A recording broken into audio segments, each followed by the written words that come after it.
Prontuário VetSmart, você pode criar lembretes automáticos de vacina para seus clientes, que são enviados sempre que a data de reforço vacinal estiver próxima. Assim, a carteirinha de vacinação dos seus pacientes fica sempre em dia.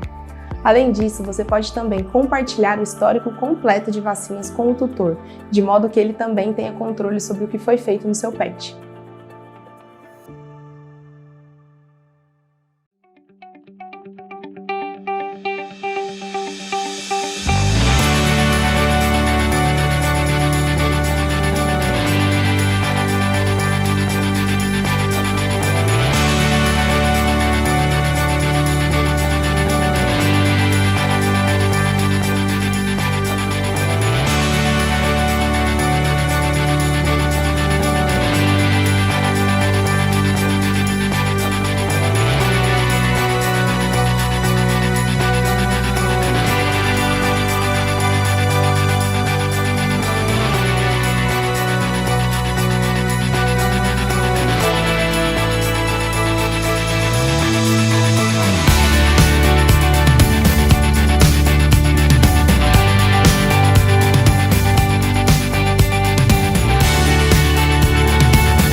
Olá, pessoal, tudo bem? Meu nome é Ana, eu sou gastroenterologista da empresa Gastrovet e eu vim aqui hoje, a convite da Virbac, para falar com vocês sobre o uso da ciclosporina na gastroenterologia veterinária. Então, a gente vai ter uma conversinha bem legal, porque a gente usa bastante esse produto incrível que dá para a gente usar em milhões de doenças diferentes, né? Desde pele até fígado.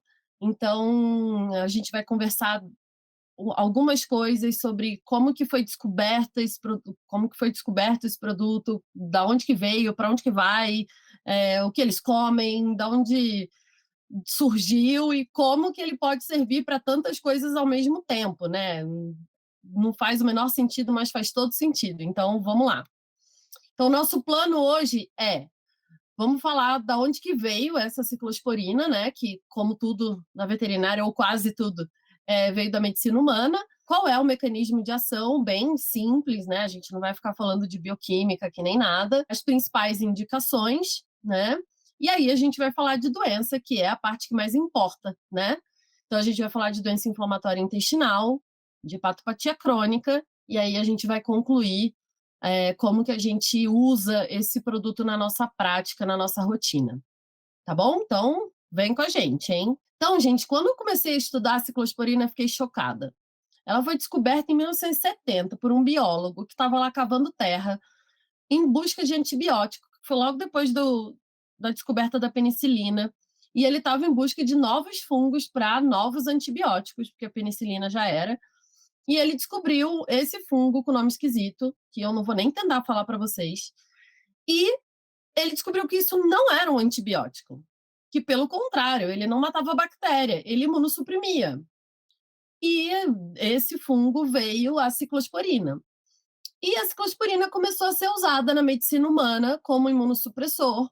E alguns anos depois, 10, 15 anos depois, ela passou a ser usada na rotina, né, com o produto humano Sandimun para transplante de órgãos em humanos, né? E graças a essa invenção, né, essa descoberta desse fungo e do Sandimun, que foi possível fazer com que o transplante de órgãos, que antes era algo absurdo e muito difícil de fazer e a maioria das pessoas morria, se tornasse rotina na medicina humana, ou seja, salvou muitas vidas a ciclosporina. Então, é bem legal essa história. Então, quando eles começaram a testar esse produto em humanos, obviamente, o que eles faziam? Testavam em animais, né? A maior parte dos produtos humanos é testado, hoje não muito mais, mas na época era muito testado em animais, cães, gatos, suínos, né, coelhos e tal. E ele, na época, foi testado em cães. E o efeito colateral que eles descobriam da ciclosporina em cão era que esses cachorros paravam de coçar. Olha que engraçado. Então, a gente está aqui imunossuprimindo o cachorro e, nossa, que engraçado, ele se coçava tanto, ele parou de coçar. E aí, nisso, a gente acabou descobrindo que a ciclosporina era um ótimo produto para fazer os animais atópicos pararem de coçar.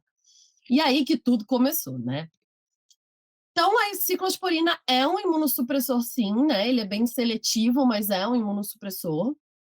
Ele tem uma ação bem específica, né? Irreversível nos linfócitos T, mas ele também vai reduzir a produção da interleucina 2 e de outras citocinas pró-inflamatórias. E eu não vou ficar aqui deslanchando para vocês todo o mecanismo de ação, porque eu acho que não é nem o nosso intuito aqui, tá? E quais são os prós e os contras, né? Porque a gente tem um imunossupressor, mas que ao mesmo tempo é um produto que a gente usa para atopia. Então, claramente, ele não tem um efeito imunossupressor quando a gente usa para um produto de pele, né? Então, ele também tem um efeito antipruriginoso. Então, a gente precisa pôr na balança, né? Qual é o pró e o contra da gente usar um produto como esse, né? Então, ele tem um efeito anti-inflamatório, um efeito antipruriginoso, mas ao mesmo tempo ela tem um contra muito grande que demora demais para fazer efeito, né? Então, é um produto que demora de 4 a 8 semanas para fazer efeito. Eu não vou nem tentar falar nada sobre atopia e pele, porque realmente não é minha área, então eu não sei quanto tempo demora a agir para a pele, mas na parte gastro demora 4 semanas para agir mesmo, né? Então é um produto que pode demorar um pouco mais e isso é um efeito negativo. Mas o efeito positivo é que não suprime a hematopoiese, não altera a função de célula fagocítica, então não costuma causar lesão na série hematológica dos animais. Então isso é um ótimo efeito pró.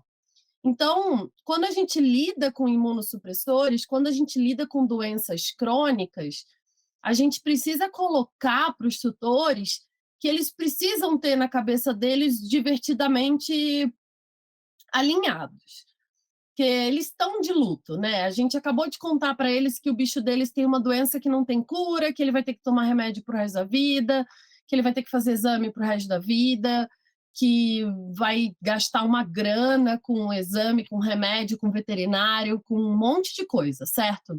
Ok. E então eles estão bem bravos e eles querem que você dê só notícia boa. mas não rola, porque não existe nenhum remédio no mundo que é só alegria, certo? Ninguém é só alegria. Nem a cortisona, que é maravilhosa e é tudo na minha vida, ela é só alegria. Ela tem muito efeito negativo, né? Infelizmente, eu sou super a favor da cortisona, mas eu devo admitir que ela tem vários efeitos negativos. Então, a gente precisa explicar para eles que eles têm que ver que tudo nessa vida tem pró e contra. E a gente precisa pôr na balança quais são os prós e os contras e o que é aceitável e o que não é aceitável para aquele paciente e para aquele tutor. Então, muitas vezes, para aquele paciente, esperar 8 semanas, 4 semanas, não é aceitável. Ele está morrendo na UTI. Eu não posso esperar 4 semanas para o produto fazer efeito. Então, a ciclosporina não é uma opção. Para outro paciente, um efeito colateral de, sei lá, imunossuprimir demais e acabar com o hematócrito, né, causar uma mielossupressão absurda, não é aceitável porque ele já está anêmico. Então, eu não posso usar um produto como a azatioprina, não é aceitável. Então, eu posso ir para uma ciclosporina. Então, para cada paciente, um produto vai ser adequado. Então, você precisa alinhar os chakras ali, você alinhar as suas expectativas e a realidade e colocar para o tutor o que é o mais indicado para aquele paciente. Então, cabe a você, veterinário, saber os prós e os contras de cada medicação para decidir qual medicação que você vai indicar para aquele paciente. É difícil, né? Que não é fácil decorar tudo isso. Mas depois, com o tempo, praticando, a gente acaba decorando e sabendo de cor tudo isso. Então, a ciclosporina a gente usa basicamente para atopia, né? Que já há anos a gente usa o ciclavance para atopia, para enteropatia crônica no cão, que é a doença inflamatória intestinal, né?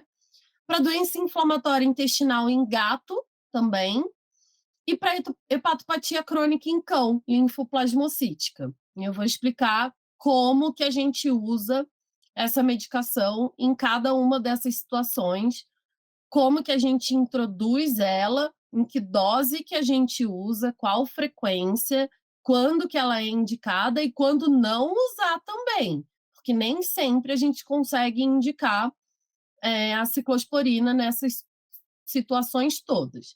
E eu não vou nem tentar de novo falar de atopia, porque eu já fui monitora de dermato, tá, gente? Então eu até podia tentar, mas eu já não lembro mais nada. Então vamos deixar essa parte para o povo da dermato.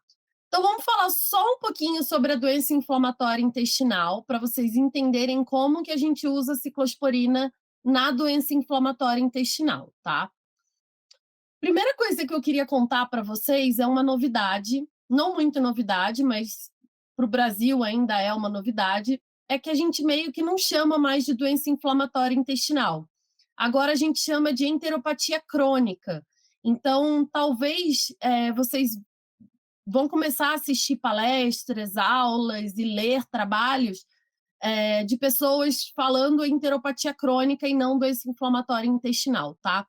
E isso acontece porque o nome DII, né, doença inflamatória intestinal ou inflammatory bowel disease, ele é um nome para a doença inflamatória dos seres humanos, né? Que pode ser tanto a doença de Crohn quanto a colite ulcerativa. E essa doença inflamatória dos humanos, ela não é a mesma doença inflamatória dos cães. Então, ela não tem a mesma fisiopatogenia, ela não tem o mesmo mecanismo de ação, não tem o mesmo resultado das biópsias, a gente não trata da mesma forma e o principal, não é o mesmo resultado, né? Assim, não é o mesmo prognóstico.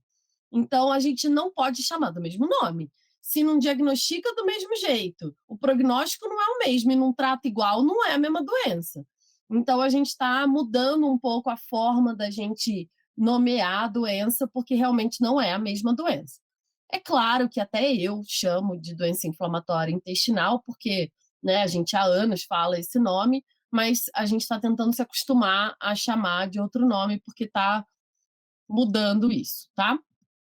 Então, esse é um artigo já até meio antigo já, um dos primeiros a falar sobre enteropatia crônica, né, e questionar se é a mesma coisa, se não é a mesma coisa, do que a gente chama, e na verdade é uma revisão de literatura sobre tudo que já tinha sido publicado até então sobre isso. É um artigo bem legal para vocês pegarem, quem tem interesse em doença inflamatória intestinal. Fala sobre enteropatia responsiva à dieta, disbiose, fala sobre doença inflamatória, fala sobre, assim, é uma boa revisão, é um bom resumo, bem legal, assim, bem fácil de ler. Então é bem, se vocês quiserem tirar uma foto aí da tela e depois pegar ele no PubMed, é um artigo bem legal para a gente ter. Então, basicamente, quando a gente fala de enteropatia crônica, né, vômito e diarreia crônico, a gente tem algumas classificações, alguns nomes que começam a aparecer, porque o termo enteropatia crônica é um termo guarda-chuva, né? Um termo que a gente chama que é umbrella. Ele pega várias doenças, então ele pega a enteropatia responsiva à fibra, enteropatia responsiva a esteroide, enteropatia responsiva à dieta, que é a alergia alimentar, a disbiose, enteropatia responsiva à perda proteica. Então, esses nomes que ficam aparecendo, né, para a gente, tá tudo dentro de enteropatia crônica, tá? Aqui, agora, né, que é o que a gente está falando, a gente vai falar sobre doença inflamatória, que é enteropatia responsiva a esteroide, que é enteropatia responsiva a imunossupressor, tá? Só para vocês entenderem mais ou menos o contexto do que eu estou falando. Então, é uma síndrome idiopática, né? Não tem uma causa definida, ninguém sabe exatamente o porquê. Eu vou explicar que existem algumas teorias, mas ninguém concluiu nada. Mas é uma doença autoimune, é uma doença ligada a linfócitos e plasmócitos dentro da mucosa e da submucosa do trato gastrointestinal do cão. Aqui a gente está falando de cão, mas o gato também participa disso. É que o gato complica bastante as coisas, né? Vocês sabem que o gato é um ser evoluído e superior e aquela história toda, mas ele complica um pouco as coisas porque ele beira o linfoma o tempo inteiro. Então, eu não vou atentar muito para isso nesse momento. E aí a gente tem diversos tipos de alteração histológica, mas a mais comum é essa primeira, que é a linfoplasmocítica, tá? Então, a literatura levanta a possibilidade dessa doença autoimune, né, ser uma alteração da barreira imunológica, né, do trato gastrointestinal, alteração da barreira mucosa e até mesmo uma resposta imune exagerada à proteína da dieta, né, carne, frango, glúten, né, antígenos, alérgenos que a gente ingere, a gente, no caso, os cachorros, ou até mesmo as bactérias intestinais. Então, alterações na microbiota intestinal, disbiose intestinal. Tá? Então, ninguém sabe. Então, são possíveis causas, mas no fim, ninguém sabe o porquê que tem a doença inflamatória intestinal. Ela se apresenta de diversas formas, né? Geralmente é vômito e diarreia crônicos, acima de 3 semanas já é considerado crônico. Pode ser 3 semanas seguidas ou intermitentes, então pode ser que você veja um paciente com vômito há 3 semanas todos os dias, como pode ser que ele venha vomitando uma vez por semana há 10 anos. Então, tudo pode acontecer. Qualquer coisa acima de 3 semanas, seja 3 semanas ou 3 anos ou 13 anos, é crônico e é característico de enteropatia crônica. Então, vômito, diarreia, náusea, lambedura facial, disfagia, perda de peso, apatia, fraqueza, desidratação, gases, borborigmo, dor abdominal, muco nas fezes, sangue. Aí tem toda aquela história de diarreia de intestino delgado, diarreia de intestino grosso, enfim. Qualquer uma dessas alterações crônicas, há mais de 3 semanas, podem ser características de uma doença inflamatória intestinal. Aí é claro que a gente vai precisar triar esse paciente, né? Não vamos, um cachorro com diarreia crônica é doença inflamatória. Não. A gente vai triar, fazer um exame de sangue completo, hemograma, renal hepático, ultrassom, né? Copro parasitológico completo, SNAP de giardia, vamos descartar o básico, né? Aí a gente pode pedir cobalamina, folato, e aí sim a gente vai para o nosso exame histopatológico, biópsia, endoscopia, colono, láparo, o que for necessário. Lembrando sempre que a gente tem que descartar tudo que for extra-trato gastrointestinal, então hipoadrenocorticismo, doença renal, hepatopatia, cirrose, cetoacidose diabética, no gato hipertireoidismo, piometra, pancreatite, peritonite e todos os tipos de neoplasia. A gente sempre descarta hipoadreno antes de mandar nossos pacientes para biópsia, tá? Então, a gente pede o cortisol basal. E se esse cortisol basal der acima de 2, ele não tem hipoadreno. Se der abaixo de 2, a gente pede uma estimulação por ACTH. Sempre com um paciente acima de 30 dias sem nenhum tipo de cortisona. E aí, nenhuma mesmo. Nenhuma cortisona tópica, produto de ouvido, pele, spray, pomada, shampoo, oral, injetável, banho, nada, tá? Nada. Não pode nem olhar para o frasco da cortisona por 30 dias, tá? E se essa cortisol basal é muito alto, não significa nada, não quer dizer que ele tem hiperadreno, não. O intuito do cortisol basal é só triar hipoadreno, porque o hipoadrenocorticismo também é uma causa de vômito e diarreia crônico em cão, tá? É raro, né? São 2% dos pacientes que têm vômito e diarreia crônicos que têm hipoadreno, mas é sempre uma possibilidade, então a gente sempre faz esse descarte. O ultrassom é uma ferramenta muito importante no diagnóstico diferencial, então ele me ajuda muito a saber aonde está a minha lesão, né? A localizar a minha lesão. Então, se é no estômago, no duodeno, no jejum, no ilho, no seco, no cólon, se isso está dentro do intestino, se está fora, se tem lesão em outros órgãos, se tem cara de neoplasia, se é uma massa, se dá para eu fazer biópsia por endoscopia, se não dá. Imagina, se eu vou lá, o bicho tem vômito e diarreia crônicos e eu indico uma endoscopia, e na verdade a minha lesão é no jejum. A endoscopia não pega jejum, nem a colono. Então, é muito importante a gente ter um ultrassom e ter certeza absoluta que a minha lesão é em duodeno, é em ilho, e que a minha endoscopia e colono vai conseguir acessar o local que está alterado para não pedir o exame errado, né? Então, sempre peçam para mensurar as camadas do intestino, né, da mucosa até a serosa, para a gente ir acompanhando a evolução do quadro e avaliar também se tem perda da estratificação de camadas, que nem tem essa foto aqui da esquerda, porque isso é um sinal de gravidade e até mesmo de neoplasia. E aí, finalmente, a gente chegou no diagnóstico, esse paciente tem mesmo uma doença inflamatória intestinal, eu fiz todo o passo a passo, era aquele shih tzu que tem vômito crônico e de 8 anos de idade, eu fiz tudo o que precisava, coletei função renal, função hepática, não tinha nada, fiz exame de fezes, ultrassom, tinha gastrite, fui para endoscopia e deu gastrite linfoplasmocítica moderada e duodenite linfoplasmocítica grave. E agora, o que eu faço? Bom, a gente primeiro tenta sempre uma dieta hipoalergênica, né?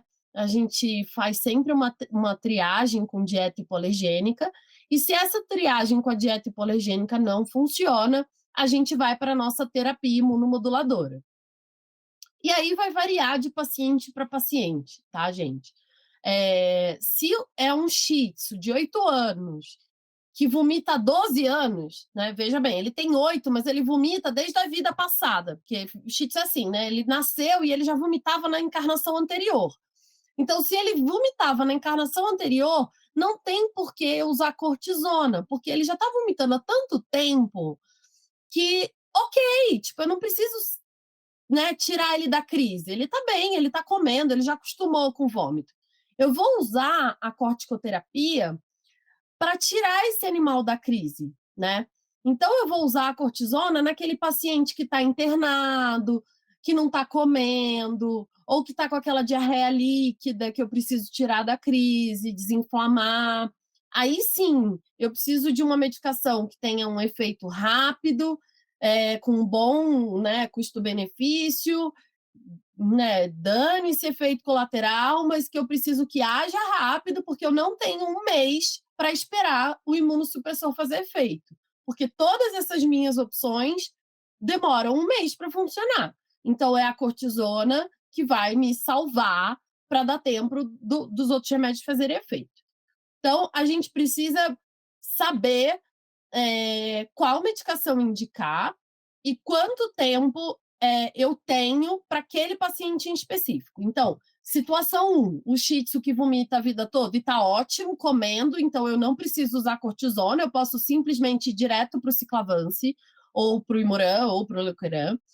E eu tenho a situação 2, um Spitz que está sem comer há 15 dias, com diarreia líquida, o proprietário desesperado, porque o bicho tinha 5 quilos e já perdeu 1,5 kg. Esse não dá para esperar. Então, eu vou entrar com cortisona, vou fazer ele ficar melhor, cocô voltar ao normal, fazer ele voltar a comer com a cortisona, para depois eu associar o imunossupressor, tá? E aí tem a situação 3, esse mesmo Spitz internado. Aí a gente entra com a cortisona injetável. Então, assim, a gente precisa ver qual paciente está na nossa mão para poder saber qual medicação que eu vou usar, tá bom? Então, isso que é o mais importante, saber os prós e os contras de cada um.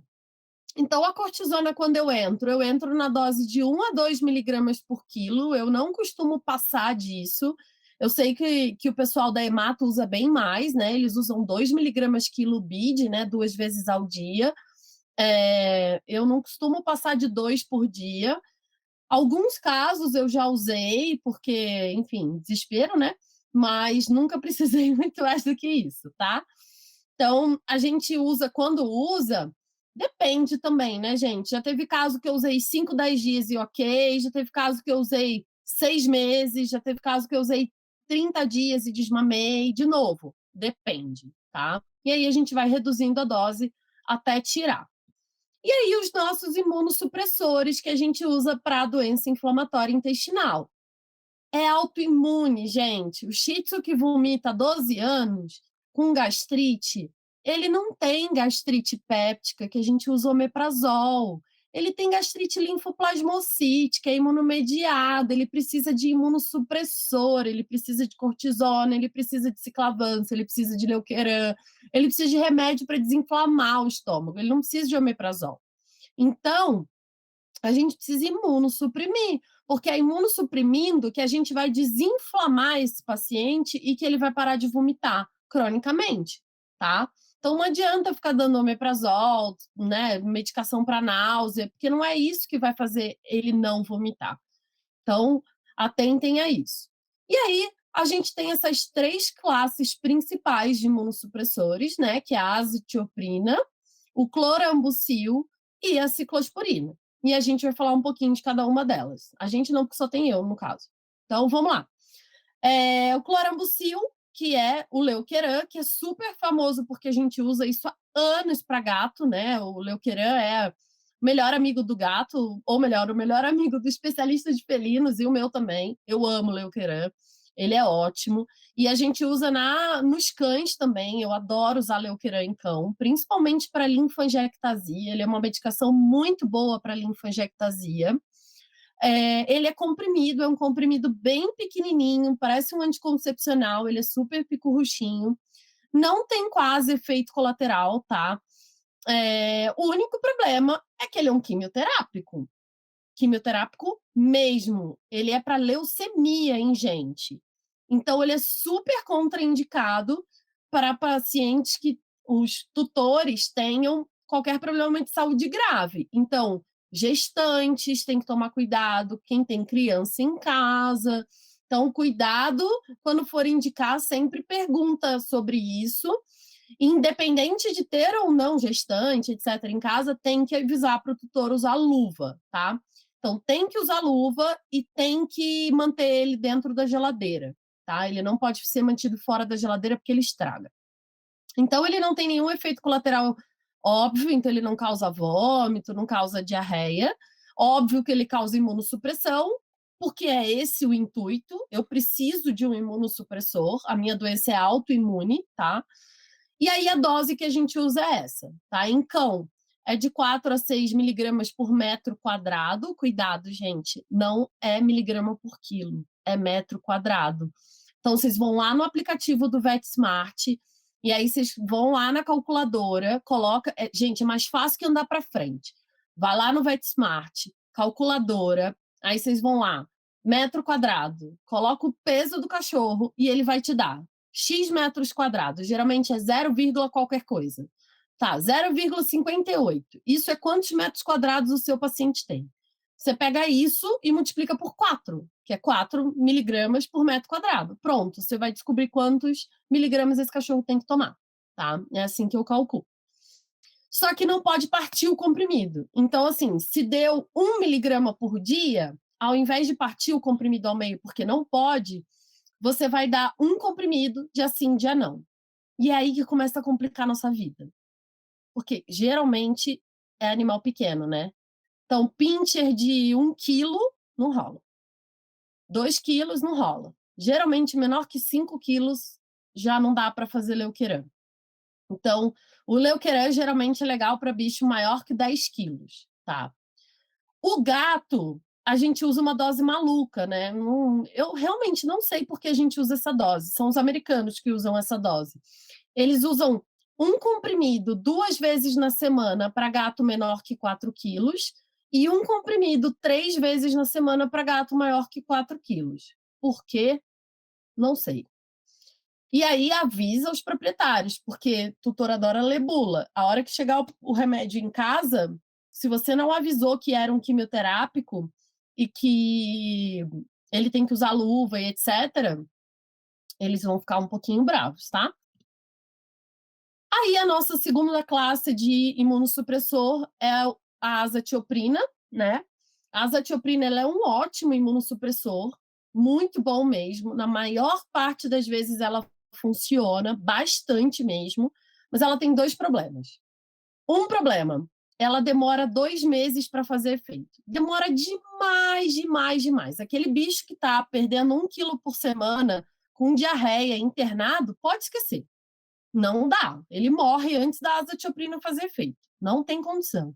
Então, ela demora muito, muito. Ela é para o cachorro que vomita a vida inteira e que o cara já acostumou e que está tudo bem. Porque demora demais para fazer efeito. Então, a azatioprina geralmente é minha última chance, assim. É a última chance antes de eu desistir e aceitar que eu vou ter que dar cortisona pro resto da vida. E o outro problema mais grave ainda é que ela causa aplasia de medula. O que é a aplasia de medula? Ela mata a medula óssea do cachorro. Então, não em todos, né? Claro, senão não existia a medicação, a gente não usaria. Em alguns animais, mais ou menos 30%, 40% dos cães, ela pode causar aplasia da medula óssea. E esse efeito colateral, ele não tem nenhum efeito colateral visível. Então, ele não vai causar vômito, ele não vai causar diarreia, ele não vai causar nada que o tutor vá conseguir perceber. Então, o que a gente pede para o tutor? A gente começa a azatioprina numa dose alta para poder realmente estimular, se for causar aplasia de medula, causar mesmo. E a gente faz hemograma toda semana por 6 semanas. Se todas as séries desse hemograma se mantiverem estáveis, beleza. Ele não foi um dos 40% que teve aplasia de medula, a gente pode manter a azatioprina e aí ele pode tomar para o resto da vida, porque ele nunca mais vai ter nada. Porque se dentro dessas 6 semanas, se a azatioprina não deu aplasia, ela não vai dar mais. Ah, mas não vai depois de 2 anos? Não dá. Eu tenho pacientes que tomam há 5, 6 anos e não causa. Se não causar em 6 semanas, não causa mais, tá? Então, a gente usa essas doses, a gente faz hemograma toda semana, então tem que tomar muito cuidado. E se vocês tiverem com medo, pede para o tutor assinar um termo de compromisso, tá? De responsabilidade. E aí vem a ciclosporina, né? A ciclosporina é o meu favorito, porque de tudo que a gente conversou, ela é o melhor custo-benefício, porque ela não tem os efeitos colaterais graves que os outros têm. Então, assim, ela não vai causar aplasia de medula, ela não é um quimioterápico que tem que ficar usando luva e que vai fazer mal. Então, assim, é mais fácil de lidar, é mais fácil de, entre aspas, convencer o proprietário a aderir ao tratamento, e é o que eu geralmente começo a usar na doença inflamatória intestinal. A única coisa que é um pouquinho mais limitante é no paciente acima de 20, 30 quilos. Mas mesmo assim, dependendo do tutor, eles topam a usar mesmo tendo 20, 30 quilos. Porque o que eu explico para eles é o custo-benefício é extremamente alto, tá? Então eu falo para eles, se eu tiver que usar uma medicação para o resto da vida, é a ciclosporina que eu quero usar para o resto da vida. Porque de todos os que eu falei até agora, ela é a melhor para se usar para o resto da vida. Então, primeira coisa a vocês saberem sobre a ciclosporina na dose para doença inflamatória intestinal. É o dobro da dose da dermato. A dermato, gente, eles querem tirar coceira, a gente quer imunossuprimir, né? Então, a gente usa 5 miligramas por quilo 2 vezes ao dia, tá? E a literatura ainda fala que, se precisar, a gente ainda pode dobrar essa dose. Não tem problema. Lembrando que tudo isso que a gente vai falar daqui para frente é meio off-label, porque no Ciclavance a gente só tem isso para pele, né? Para atopia. Então, tudo que a gente está falando tem na literatura, tem diversos artigos falando do uso da ciclosporina na veterinária, mas a gente não tem isso em bula ainda no Brasil. Então, prestem atenção, falem isso para o tutor, que se for aquele tutor que gosta de ler bula, ele vai reclamar com vocês, como já reclamaram comigo. Então, eu gosto de sempre me colocar na frente do tutor, porque eu acho que se vocês falarem antes dele ler, aí ele já não vai ficar bravo, entendeu? Agora, se ele descobrir sozinho, ele vai se sentir tipo, nossa, o que ela está fazendo? Ela não sabe nem o que ela está fazendo. Então, não esqueçam de avisar o proprietário. Outra coisa que eu gosto bastante, gente, do Ciclavance é que ele tem várias apresentações e a facilidade de puxar. Quando eu prescrevo o Ciclavance primeiro, né, tipo, eu vou entrar com o Ciclavance para um cão que eu acabei de atender e esse cão pesa, sei lá, 5 quilos. Não, vou aumentar a dose, 10 quilos. Independente de eu precisar usar mais de 15 ml no mês, eu sempre peço para eles começarem com um frasco de 15 ml, tá? Eu vou explicar para vocês ainda sobre os efeitos colaterais, mas eu sempre peço para eles começarem com o frasco menor. Por quê? Porque se ele tiver o efeito colateral, aí ele acaba, tipo, não precisando gastar um frasco inteiro e não precisa gastar tanto dinheiro. Outra questão que eu acho bem legal é a forma de puxar a medicação de dentro do frasco. O Ciclavance, ele é uma medicação bem oleosa. Eu vou explicar para vocês sobre o material, que é uma microemulsão.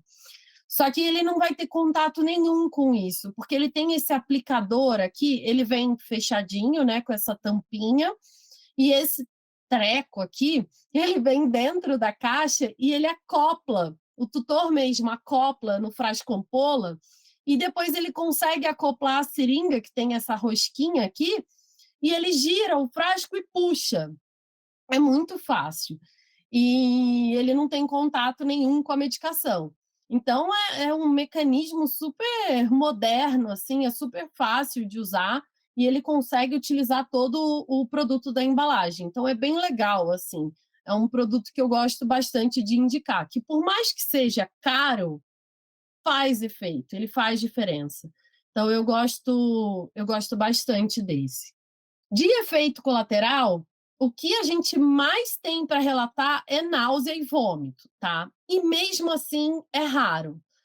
Na minha rotina, eu assim, de todos os animais que eu atendo, os que não respondem à dieta, a não ser que tenha mais de 30 quilos, todos eles eu prescrevo ciclavance. Nem 10% vomita, bem menos. Eu diria 1 a 2%, mas eu não tenho esse número, eu nunca fiz esse levantamento. A literatura fala um número muito maior, mas também não tem um levantamento muito grande. Tem pouquíssimos trabalhos de levantamento de náusea e vômito com ciclavance. Mas na minha rotina é muito pouco, muito pouco. Pode ser que a medicação não funcione, que, sei lá, o tutor não compre pelo preço, pode ter outros problemas, mas vômito pela medicação, conversando aqui com vocês, eu consigo lembrar de um paciente, um. E eu prescrevo essa medicação incontáveis vezes no dia, assim, sério, todos os pacientes eu prescrevo esse de cara. Uma boa alternativa que a gente geralmente indica é congelar. Só que é óbvio que é um líquido oleoso, né? É um frasco ampola. Então, a gente não pode congelar o líquido, senão a mulher não vai conseguir puxar a medicação, porque é líquido. Então, o que a gente fala é para comprar cápsula vazia, né? Você consegue comprar isso no Mercado Livre, e aí coloca os ml lá dentro e congela a cápsula, que isso pode ajudar a tirar a náusea. Eu nunca fiz isso, não sei se dá certo, mas é o que algumas pessoas conseguem fazer. Outro efeito colateral é a hiperplasia gengival. Eu já peguei hiperplasia gengival, mas é bem raro. Ela acontece depois de 3, 4 anos tomando ciclavance e é benigno, então começa a crescer a gengiva desses animais, né, em cima do dente, não é neoplasia, não é nada disso, é só hiperplasia mesmo, e assim, tratamento periodontal, você faz a retirada dessa hiperplasia gengival e tá tudo certo, acabou. Tem tutor que pede para suspender a medicação por causa disso. A gente já teve caso disso na clínica. Mas a maioria não se incomoda com isso. A hora que você explica que é benigno e que na hora de limpar o dente tira, eles ficam tranquilos. É claro que outro efeito colateral é a imunossupressão. De novo, é o meu intuito com ciclavance imunossuprimir. Eu quero imunossuprimir, é isso que eu quero com o remédio. Então, eu posso ter infecção secundária. Cistite, piodermite, erlíquia, babésia, anaplasma, infecções por fungo, etc. Né? Tudo isso é o esperado, porque, enfim, é o que se tem quando a gente trata com imunossupressores. E aí, uma pergunta que eu sempre tenho, sempre fazem para mim mas eu posso fazer manipulado? Porque é bem mais barato manipulado, né? Absurdamente mais barato. E tem a humana, né? Que é o Sandimun que eu falei para vocês lá na frente. Posso fazer? Primeiro eu vou responder sobre a manipulada. A manipulada, gente, ela não utiliza a mesma formulação, obviamente, do ciclavance, né? Ela usa óleo vegetal, não é microemulsão. O ciclavance, ele usa microemulsão. E essa microemulsão é justamente o que aumenta a biodisponibilidade do produto. Gente, é isso que faz toda a diferença. Com o ciclavance, a biodisponibilidade aumenta em 45%, e do óleo vegetal é 25%. Aí o que acontece? O manipulado não funciona. Adianta economizar? Não adianta, porque se você gasta com manipulado e não funciona, você gasta 2 vezes. Porque ele vai ter que ir no retorno para dizer que não funcionou, vai ter que pagar outra consulta, vai ter que dar mais remédio, enfim, vai fazer mais um monte de coisa e nada vai funcionar. Então, não adianta, tá? Eu não uso manipulado, eu não deixo meus tutores fazerem manipulado, e se eles vêm para mim encaminhados tomando manipulado, eu tiro. Eu prefiro usar outro remédio do que usar a ciclosporina manipulada. Então, realmente tem mais eficácia e menos efeito colateral com a microemulsão, tá? Outra coisa que é interessante a gente pontuar é que esse efeito colateral da náusea não é a própria ciclosporina que causa, é o óleo dela. Então, não tem muito que a gente possa fazer para tirar isso, né? É uma reação individual mesmo. E aí a humana, gente, em relação à ciclosporina ciclavance humana, e até, assim, a saber, né, eu até tinha colocado, assim, mas tirei porque a gente não tem isso no Brasil, não sei se vocês sabem, mas existe uma ciclosporina nos Estados Unidos que se chama atópica. Essa ciclosporina americana não tem no Brasil, foi a primeira inventada, se eu não me engano. Então, tanto o ciclavance quanto a atópica, eles são superiores ao Sandimum. E no ACVIM desse ano, que é o maior congresso de clínica médica, né, do mundo, né, eu assisti essa palestra do Dr. Andrew, da MSU, e ele estava falando, a palestra dele foi justamente sobre ciclosporina. E ele estava falando realmente do ciclavance, exata, a palestra dele foi sobre isso, e falando que o Sandimum eles não usam há 25 anos nos Estados Unidos. Ele falou que o Sandimum é imprevisível, que não é conhecida a absorção via oral dele, ninguém sabe o quanto que se absorve do Sandimum, que lá nos Estados Unidos eles acabam usando em casos bem específicos, porque ele é muito mais barato do que o ciclavance e o atópica, mas que na faculdade dele eles não usam, que não existe nenhum efeito documentado, então não tem nenhum artigo científico que comprove a eficácia, e que eles fizeram um trabalho e viram que existe 34% de variabilidade do produto entre as cápsulas. Cara, é muita coisa. Tem noção? 34%. Então, a palestra foi só sobre ciclosporina e ele passou, tipo, meia hora falando mal de todas as ciclosporinas e ele falou que o Sandimum, para ele, quer dizer, para ele, né, para os americanos, é um produto genérico, ele falou. Para a gente, eles lidam como se fosse medicamento genérico. Aí existem alguns trabalhos, né, que a gente tem, que a gente usa bastante em aula para vocês até pegarem para dar uma lida sobre ciclosporina e doença inflamatória intestinal. Então, esse trabalho é um trabalho bem legal, já é bem antigo, é da Karen, né, da Alan Spat, sobre a farmacocinética da ciclosporina, né, na doença inflamatória intestinal, e esse bem mais recente, de 2018, sobre as terapias das enteropatias crônicas. Então, se vocês quiserem pegar, é bem facinho de pegar. Então, só para terminar a parte das doenças inflamatórias intestinais, a gente também tem essas enteropatias crônicas em gatos, né? Basicamente a mesma coisa do que os cães, né, gente? Vocês sabem, vômito, diarreia, perda de peso, né? Gato tem bastante perda de peso como sintomatologia crônica de doença inflamatória intestinal. Vômito crônico é um sintoma bem comum da gente atender também, né?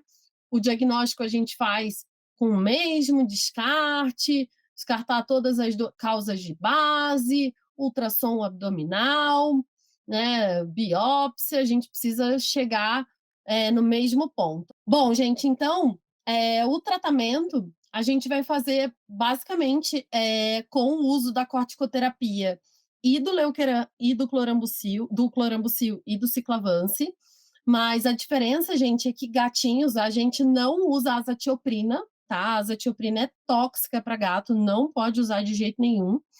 E o Leukeran, ele é a medicação de escolha para os gatos, né? A gente usa muito mais o clorambucil do que a ciclosporina.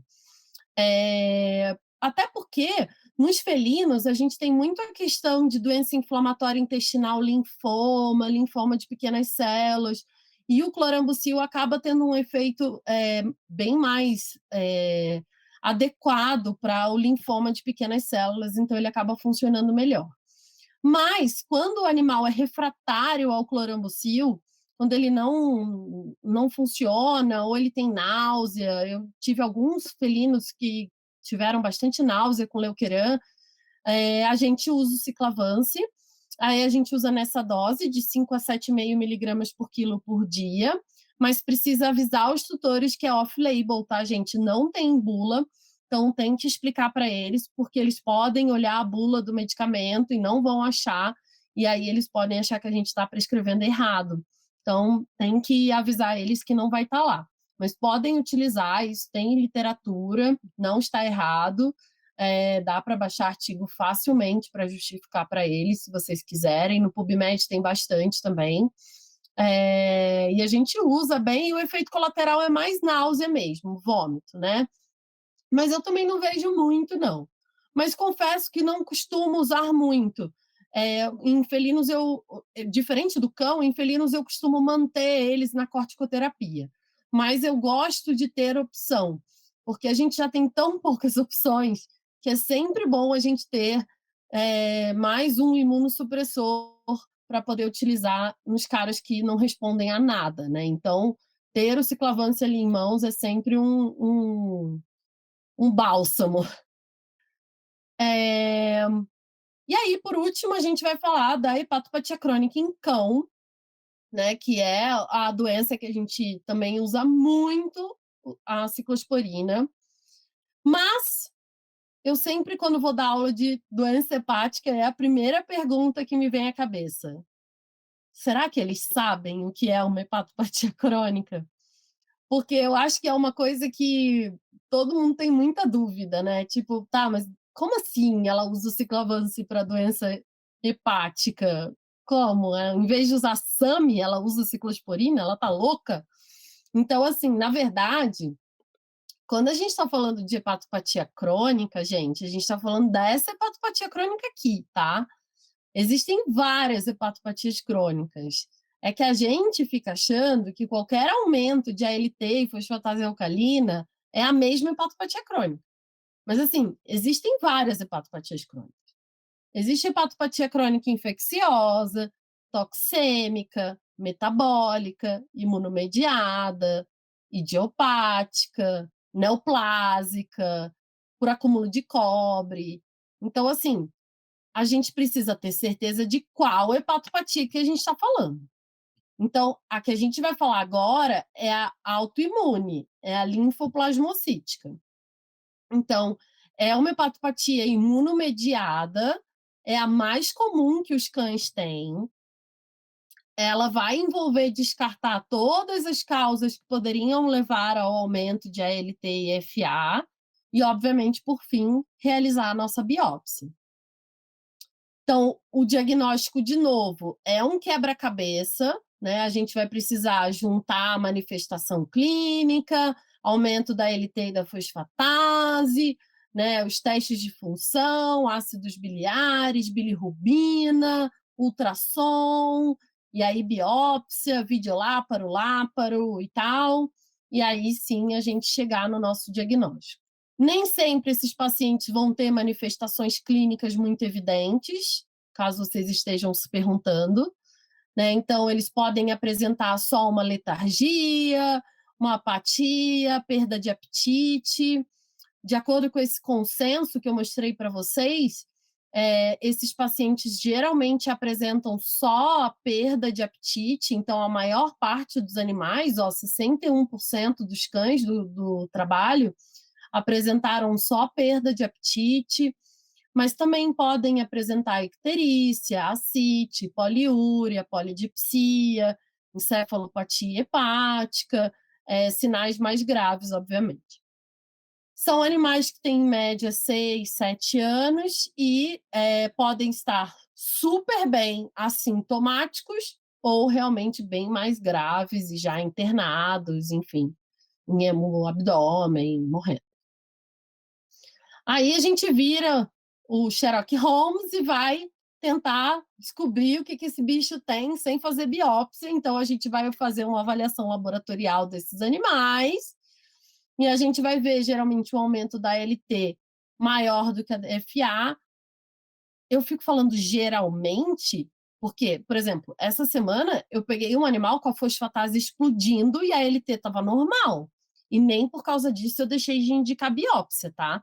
Então, geralmente, a LT é maior que a FA, mas pode ser que a FA esteja maior que a LT e nem por causa disso você vai deixar de indicar biópsia. Então, por isso que eu fico falando geralmente, mas nem sempre é exatamente assim.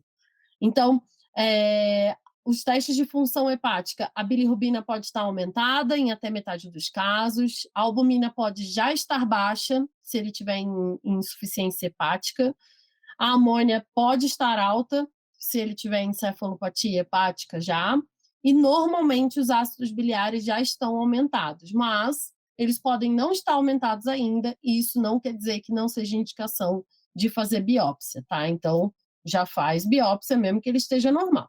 O ultrassom não vai te ajudar muito, então ele pode estar aumentado, pode estar reduzido, pode estar heterogêneo, pode estar hiperecogênico, pode estar tudo. Até normal ele pode estar, então não vai ajudar vocês em muita coisa. O que vai realmente ajudar a gente é a biópsia, tá? E essa biópsia a gente precisa fazer por laparoscopia, ou laparotomia ou videolaparoscopia. Biópsia por Trucut não tem indicação mais, o consenso contraindica, e quando a gente for fazer biópsia, a gente precisa coletar pelo menos 5 fragmentos, sendo 3 fragmentos para histopatológico, 1 fragmento para cultura e antibiograma e 1 fragmento para dosagem de cobre. E aí o que a gente vai encontrar é essa hepatopatia linfoplasmocítica, tá? Tudo que eu estou falando está nesse consenso, então se eu estiver falando muito rápido, leiam o consenso. Ele é de 2019, então ele tem 3 aninhos, ele está super fresquinho. Ele é do Journal of Veterinary Internal Medicine, então ele é open access, vocês conseguem acessar isso aqui de graça, tem aplicativo para o celular, vocês conseguem baixar e ler do celular de vocês, então podem baixar. É bem fácil de ler e vocês não precisam nem baixar pelo Sci-Hub, nem nada disso. É bem facinho, tá? E aí eu vou tratar. Chegou minha biópsia lá e eu vou lá, linda, maravilhosa, com meu laudo, tratar o meu cachorrinho. Eu vou usar cortisona, se ele estiver mal, internado, sem comer, né? Vou tirar ele da crise, como eu faço com a doença inflamatória intestinal. Mas, se ele estiver bem, se for só um aumento de ALT e FA, eu vou entrar com o meu imunossupressor, e é aí que entra a nossa ciclosporina novamente, tá?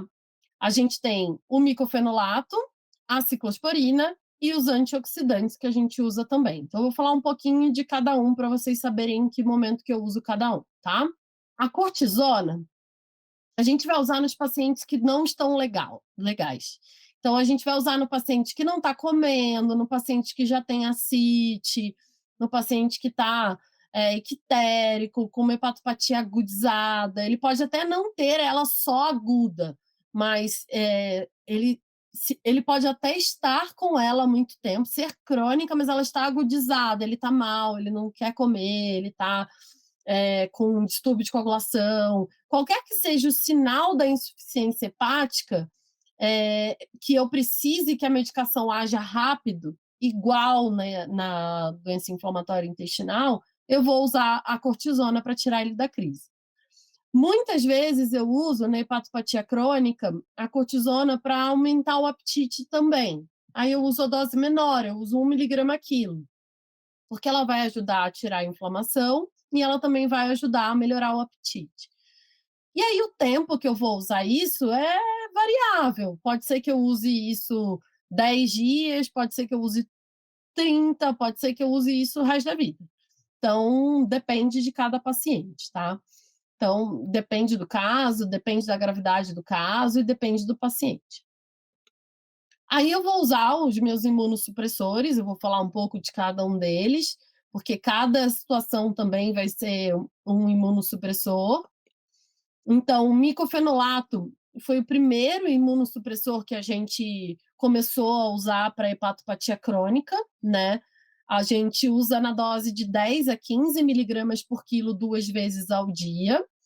A vantagem é que ele tem um efeito muito forte, né? Ele é um imunossupressor muito potente. A impressão que eu tenho é que ele realmente parece um tiro de canhão para inflamação. Então, ele é um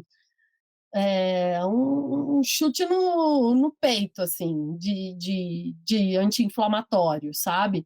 Então, aquele paciente que precisa, que tá mal e eu preciso que funcione rápido, o micofenolato é o seu cara, entendeu? O único problema é que ele custa R$ 3.000 uma caixa. Então, você precisa ser o tio Patinhas para comprar ele. O último tutor que eu indiquei, coitado, ele quase chorou a hora que ele foi ver o preço. Então, é muito caro. E o outro efeito colateral, outra desvantagem, é o efeito colateral. Ele causa muito vômito e diarreia. Então, eu já tive pacientes que o tutor comprou a caixa de R$ 3.000 e o animal, toda vez que tomava meio comprimido, tinha diarreia. E ele teve que, tipo, dar a caixa de R$ 3.000. Então, são efeitos colaterais, assim, bem intensos, né?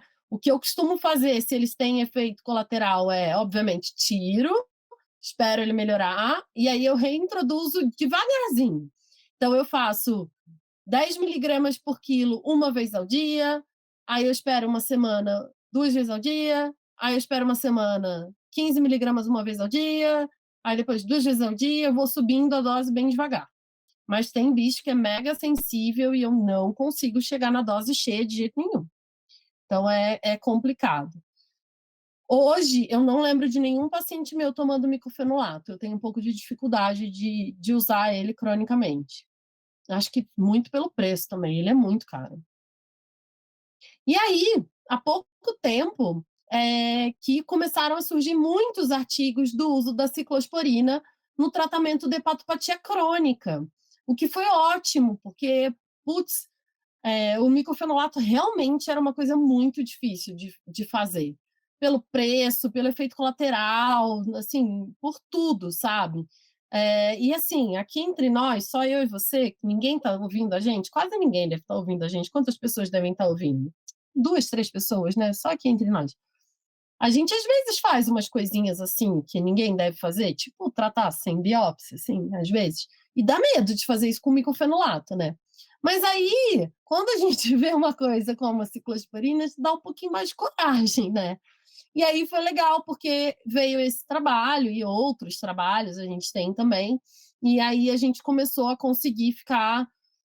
Ai, que bom, temos uma medicação que tem menos efeito colateral, que o custo é muito menor, não se compara, e que eu consigo tratar para o resto da vida, e o paciente tem muito mais qualidade de vida, e, enfim, é extremamente superior, né? Então, a dose que eu uso é a mesma dose que a gente usa para a doença inflamatória, 5 miligramas por quilo 2 vezes ao dia. Ela tem bem menos efeito colateral, não se compara, né? Como eu disse para vocês, eu lembro de um paciente que teve náusea, então é bem raro. Diferente do Sandimun. Sandimun eu tinha muito problema com vômito. Ciclavance eu não tenho problema com vômito, eu só lembro de um animal. E eu ainda acho que ele vomitou porque ele tinha doença inflamatória e não por causa do ciclavance, mas enfim. O custo é muito menor, né, do que o micofenolato. E a desvantagem é que ele demora mais tempo para funcionar. E será que não é um tiro menor? Talvez, eu fico com essa dúvida, assim. Porque eu realmente, o micofenolato, um ou outro paciente meu, eu tive a impressão de que o micofenolato dava aquela tirada mais potente. Mas não sei, talvez usar o ciclavance numa dose maior, será que não funciona? Então, assim, eu fico na dúvida, porque é um imunossupressor super power, a gente usa isso na medicina humana para fazer transplante de órgãos, então não sei se o efeito é menor, não. Nesse trabalho que eu mostrei para vocês, ele fala que os efeitos colaterais nesse trabalho específico para hepatopatia, vômito e diarreia, 48%, e aí eu coloquei dois asteriscos aqui, porque, tipo, é um número muito absurdo, tá? Então, se você for ler as entrelinhas desses 48%, assim, qualquer náuseazinha eles colocavam como vômito e diarreia. Então, eu não concordo com isso nada, tá, gente? Pelo amor de Deus. E, de novo, é um trabalho. E eu prescrevo o ciclavance 20 vezes no dia, né? Então, não é 48% nem de longe, tá? Eu discordo em prosa e verso disso aí. E hiperplasia de gengiva, 25%. Mas aí eu concordo com uma coisa. Olha o tempo, 13,5 meses após o início do tratamento. Eu vi hiperplasia de gengiva com 2 anos de ciclavance. Então, realmente demora muito tempo para aparecer. Mas 25% também acho muita coisa. Então, não sei. Achei muito. Achei meio supervalorizado esses efeitos colaterais aí. E aí tem os antioxidantes, que todo mundo adora, que aí todo mundo acha que é o que salva a hepatopatia crônica e, né, putz, coitados, eles estão lá trabalhando, mas não fazem esse trabalho todo, não. Então, a gente usa o Samina, dose de 20, né, miligramas por quilo por dia, em cápsulas gastroresistentes e a vitamina E. Mas eles são antioxidantes, gente, eles não fazem milagre. A doença hepática é autoimune, né? Essa que a gente está falando especificamente. Então, tratar só com antioxidante não vai ajudar. Então, cuidado. Para concluir, então, eu queria só que vocês, resumidamente, entendessem isso, né? Que a ciclosporina, lembrar, né, que essa ciclosporina ela foi originalmente descoberta para uso em humanos, né? Em busca de um antibiótico, achou um imunossupressor, e a gente usa muito para transplante de órgãos em humanos, usa até hoje, né? E a gente usa para cão, para atopia há zilhões de anos. E na rotina gastro, a gente usa para enteropatia crônica também há muitos anos. E recentemente a gente começou a usar para hepatopatia crônica linfoplasmocítica. Já tem alguns anos já. Tem muito pouco efeito colateral, tem um alto custo-benefício e a gente usa diariamente na nossa rotina. Então, é algo que a gente tem bastante experiência para contar mesmo, algo que a gente usa todos os dias e gosta bastante. Então, é uma medicação que faz diferença para o paciente com vômito crônico, com diarreia crônica, com alteração hepática crônica. Então, vai muito além da atopia. Então, é bem legal a gente ter essa visão, que mesmo que não tenha isso, nada disso em bula, né, que a gente nem sabia que tinha todos esses efeitos, é legal porque isso já vem sido estudado há muito tempo, isso já tem em artigo, né, já tem publicação, e já é utilizado lá fora há muitos anos. Então, eu vim para contar isso para vocês. Queria agradecer a Virbac e a VetSmart, por terem me convidado para falar um pouquinho, né? Estou aqui há um tempão, desculpa falar demais, mas queria agradecer muito essas duas empresas por terem me convidado. E é isso. Muito obrigada, pessoal. Oi, pessoal, tudo bem? Eu queria agradecer a atenção de vocês até aqui, queria agradecer também imensamente a doutora Ana Rita pela excelente aula, pela excelente palestra. Meu nome é Ricardo Cabral, eu sou o gerente técnico da Virbac do Brasil, e eu queria aproveitar esses minutinhos aqui para conversar um pouquinho com vocês a respeito do Ciclavance. Essa que é a primeira ciclosporina veterinária que a gente trouxe aqui para o nosso mercado nacional. Tá bom? Para falar um pouquinho do Ciclavance, eu queria abordar esses 4 pontos principais, tá? A gente vai falar um pouquinho a respeito de confiança, eficácia, precisão e economia que o produto fornece. Falando um pouquinho a respeito da confiança, esse daqui é o resultado do teste de segurança que a gente fez com o Ciclavance, que faz parte do dossiê de registro do produto. Mas eu acho que é muito importante a gente comentar que a ciclosporina, ela não é nenhuma molécula nova. Ela é utilizada há mais de uma década em medicina veterinária. A gente tem muitas evidências científicas da eficácia, da segurança dessa molécula para os pequenos animais, né? Tanto para cães quanto para gatos, isso na literatura. Mas, para poder trazer esse produto para o Brasil, a Virbac também precisou comprovar a segurança do Ciclavance, né? Então, esse é o resultado do teste de segurança que eu estou apresentando para vocês. E como vocês podem ver, esse teste, né, esse estudo, ele foi feito com um controle positivo, né? O grupo controle era um grupo controle tratado também. Foi tratado com corticoides, né? Então, o comparativo aqui que a gente faz é a respeito da segurança da ciclosporina em relação aos corticoides. E o que a gente pode observar quando a gente avalia aí dois marcadores, né? A fosfatase alcalina, que é um marcador de lesão hepática, e os triglicéridos, por exemplo, que evidenciam algumas alterações metabólicas importantes, a gente vê que ao longo do curso do tratamento, né, que foi avaliado aí por 60 dias, O grupo que foi tratado com ciclavance não teve alteração desses parâmetros, nem da fosfatase e nem dos triglicérides. Enquanto que o grupo tratado com os corticoides, sim, a gente observa um aumento aí desses marcadores, né? Então, isso evidencia que, de fato, a ciclosporina, embora seja uma molécula que ainda traga algumas dúvidas, alguns veterinários, né, alguns clínicos têm um pouco de medo de usar a molécula, ela é muito mais segura, por exemplo, do que o uso dos corticoides. Eu vou mostrar para vocês a seguir alguns pontos importantes que estão na bula do produto, e é justamente para a gente desmistificar alguns pontos, alguns medos, algumas dúvidas que a gente possa ter com relação ao uso da ciclosporina, mais especificamente do nosso ciclavance. Falando um pouquinho sobre a questão do jejum, isso traz um pouco de dúvida, né, se a gente deve administrar o medicamento em jejum ou não. Na nossa bula do ciclavance está escrito para a gente administrar sim o medicamento em jejum, tá?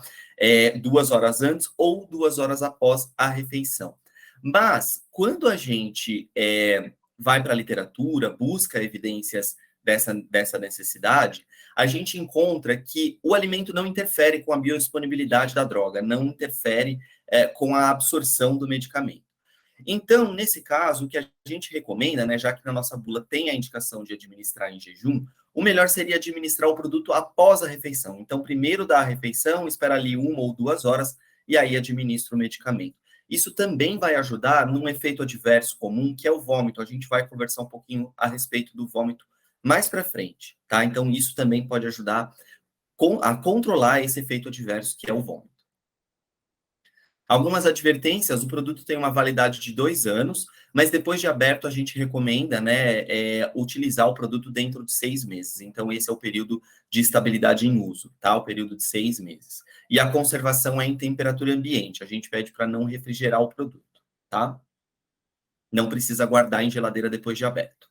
Algumas contraindicações que estão na bula, tá? Então, eu vou comentar a respeito delas justamente porque, como essas informações, elas estão na bula do produto, de novo, é só para a gente tirar um pouquinho o medo, né, de uso da ciclosporina.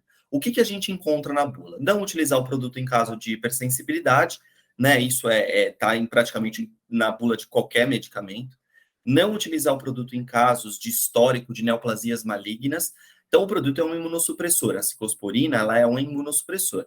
Então, se o animal já teve histórico, né, sabidamente, ele já tem um histórico de ter tido neoplasia maligna em algum momento da vida, a gente deixa essa contraindicação na bula até por uma segurança, né? Porque a gente sabe que com a imunossupressão a doença pode voltar. Não é que vai voltar, mas isso pode acontecer, tá?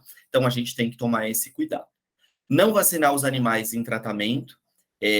Então, a vacinação, ela também depende da resposta imunológica, tá?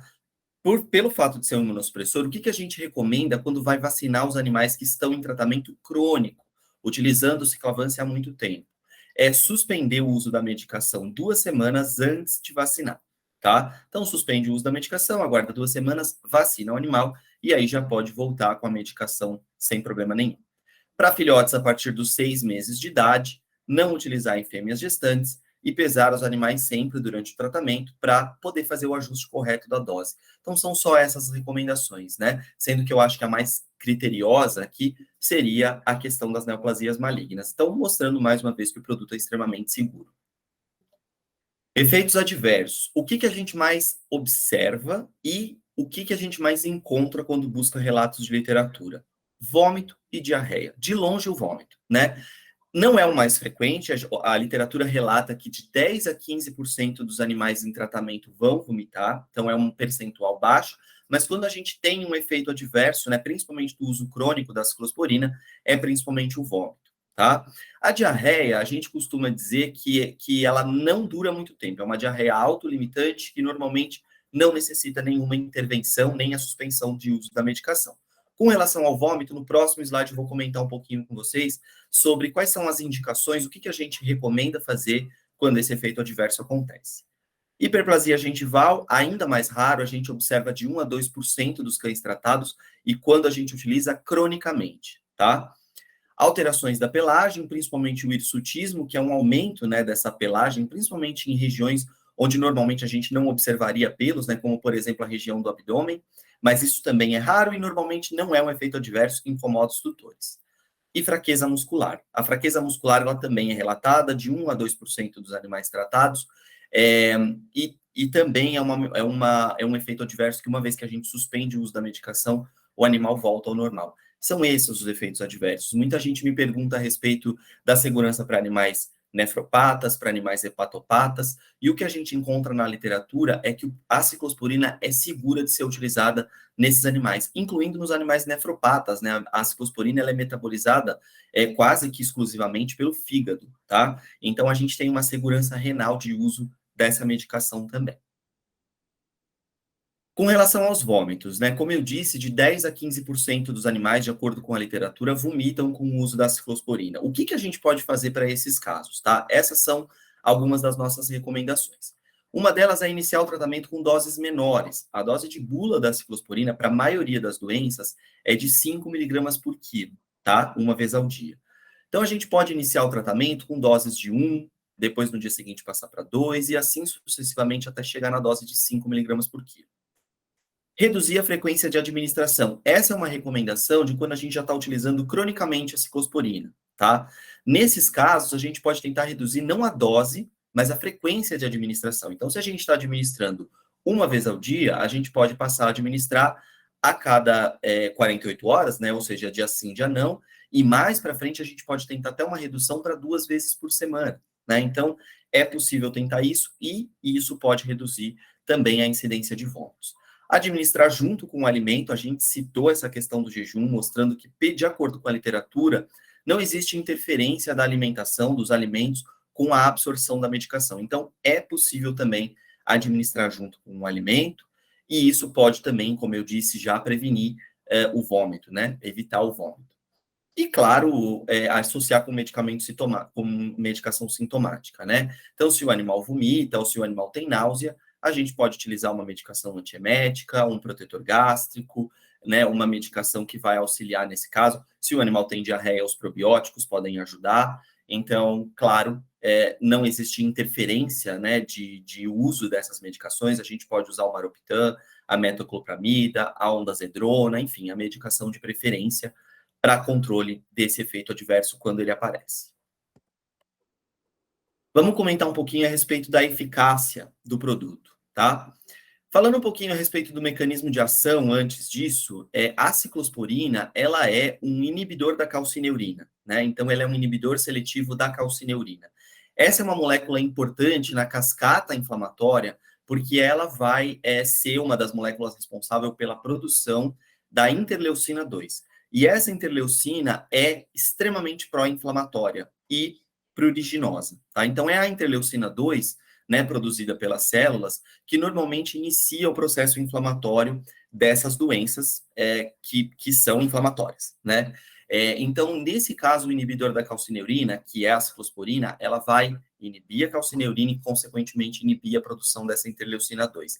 Eu estou comentando tudo isso para dizer a respeito de um ponto importante quando a gente usa a ciclosporina, que é importante se atentar, que é a demora no início de ação da medicação. Então, ela é uma medicação que ela não começa a funcionar rapidamente, justamente por causa desse mecanismo de ação, que depende da inibição dessa interleucina 2, a gente relata de 4 a 8 semanas para a gente observar os primeiros sinais de que a medicação está funcionando, tá? Então, o controle, né, dos sinais clínicos que a gente quer observar, eles vão acontecer, em média, 4 semanas depois de início da medicação, tá? Isso é muito importante, até para a gente modular as expectativas dos tutores, porque quando eles iniciam a medicação, eles querem que ela comece a funcionar rapidamente, e isso pode não acontecer no caso da ciclosporina, então é importante a gente ter isso em mente. Queria comentar um outro ponto muito importante a respeito do ciclavance. O grande diferencial do produto é o fato de que é uma ciclosporina em microemulsão.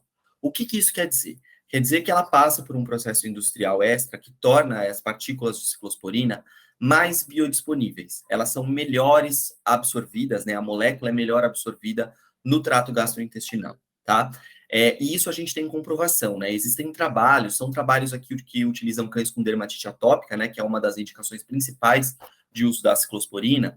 E nesses trabalhos, esse é um trabalho que foi conduzido pelo Dr. Adriano Neto, pelo professor Marconi, né, do grupo do professor Marconi, em que ele mostrou quando ele compara o uso de uma ciclosporina em microemulsão com uma ciclosporina manipulada, por exemplo, que a biodisponibilidade da ciclosporina em microemulsão é muito melhor. Então, aqui a gente está comparando com a ciclosporina manipulada. Na manipulação, pessoal, o que normalmente é feito é o uso do óleo vegetal como base da ciclosporina. E a absorção do óleo vegetal é em torno de 20 a 25%, né, dessa ciclosporina em base de óleo vegetal, que é a manipulada. Da ciclosporina em microemulsão, é de até 45%. Então, olha, parece que é pouco, né? Porque o número é 45%. A biodisponibilidade da ciclosporina naturalmente é uma biodisponibilidade baixa, mas olha quando a gente compara com a ciclosporina manipulada, é quase que o dobro de biodisponibilidade, tá? E essa biodisponibilidade, ela vai se correlacionar com duas coisas: maior eficácia, porque obviamente a gente está absorvendo uma maior quantidade, né, da ciclosporina, e essa ciclosporina está chegando na circulação sanguínea, que é onde ela precisa chegar, e menos efeito adverso, porque o tempo de contato dessa molécula com a mucosa intestinal é menor, ele é absorvido mais rápido, e isso causa também menos vômito, menos irritação para essa mucosa, tá? Então, esse é o grande diferencial do ciclavance. Se tiver um slide que eu vou falar para vocês, que é o mais importante dessa apresentação, é esse aqui, para vocês entenderem qual é o grande diferencial do ciclavance, por que o ciclavance traz resultados melhores no tratamento dos pacientes. Falando rapidamente sobre economia, eu vou mostrar para vocês uma tabela que é uma tabela de rendimento do produto, tá? Então, é só para vocês verem que, às vezes, a gente assusta, né, com o preço de um produto na gôndola, mas a gente precisa começar a fazer o cálculo do rendimento desses produtos. Porque, muitas vezes, o produto pode parecer caro, mas é um produto que vai render, né, que vai ter um alto rendimento ao longo do curso do tratamento. Então, só para mostrar para vocês, a gente tem 3 apresentações do Ciclavance. Frascos de 15 ml, de 30 e de 50 ml. Eu vou comentar a seguir que todos esses frascos têm a mesma concentração de ciclosporina. Então, só muda realmente o rendimento, tá? E aí, quando a gente pega animais de diferentes pesos, aqui eu estou pegando cães de 3, 10, 20 e 30 quilos, a gente vê aqui como exemplo o quanto tempo vai render cada um desses frascos para esses animais. Então, vou pegar como exemplo aqui para vocês um animal de 10 quilos. Vamos pensar num bulldog francês que tem aí em torno de 10 quilos de peso, tá? Se a gente for tratar esse animal com um frasquinho de 15 ml, esse frasco vai render 30 dias. O frasco de 30 ml dura 2 meses, 60 dias. E o frasco de 50 ml dura mais de 3 meses, né? A gente relata aí em torno de 100 dias de tratamento, tá? E aqui eu estou considerando a dose de 5 miligramas por quilo por dia. Quando a gente pensa numa redução de frequência de administração, esse rendimento é ainda maior. E para finalizar, falando sobre precisão, só para vocês conhecerem um pouquinho como que é o ciclavance, né, como que é a apresentação, o ciclavance é uma solução, na verdade uma suspensão, né, porque ele é uma base oleosa, e ele é vendido nesses 3 frasquinhos. Então é uma medicação líquida, e junto com o frasco vem essa seringa dosadora, tá? De 1 ou de 3 ml. A seringa de 1 ml vem na apresentação de 15, né, no frasquinho de 15 ml, e a seringa de 3 ml vem nos frascos de 30 e 50, tá? Então, esses são as 3 apresentações que a gente tem do ciclavance, e como eu disse para vocês, todas elas com a mesma concentração de ciclosporina, que é a concentração de 100 miligramas por ml. Então, fazendo a conta de 5 miligramas por quilo, cada animal precisa receber mais ou menos 0,05 ml por quilo. Caso vocês tenham dúvida em como montar o frasco do ciclavance, né? Porque eu vou mostrar a seguir, mas ele tem esse adaptador, em como puxar o produto na seringa, né? Como orientar os tutores a fazer isso, a Virbac disponibiliza no nosso canal no YouTube os vídeos ensinando a montar o frasco, a dosificar na seringa. Então, é só ir lá no nosso canal no YouTube, digitar como montar o ciclavance, né? Ou como puxar o ciclavance na seringa. Tem bastante informação lá para vocês, tá bom?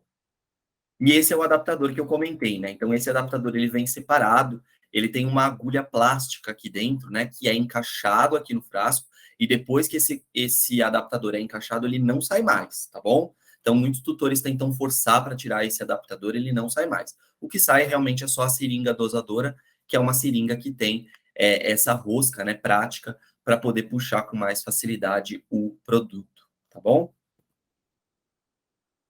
E aí, pessoal, O produto ele tem a indicação de bula para o tratamento da dermatite atópica, como eu comentei com vocês, que é uma doença extremamente prevalente na nossa rotina clínica, principalmente daqueles que trabalham com dermatologia.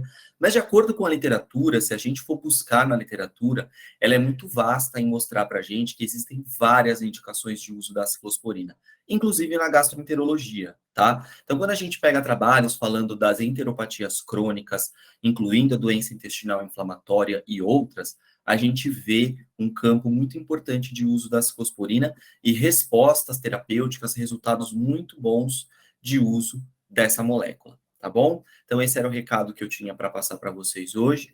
Eu agradeço muito a atenção de vocês e uma boa noite para todo mundo.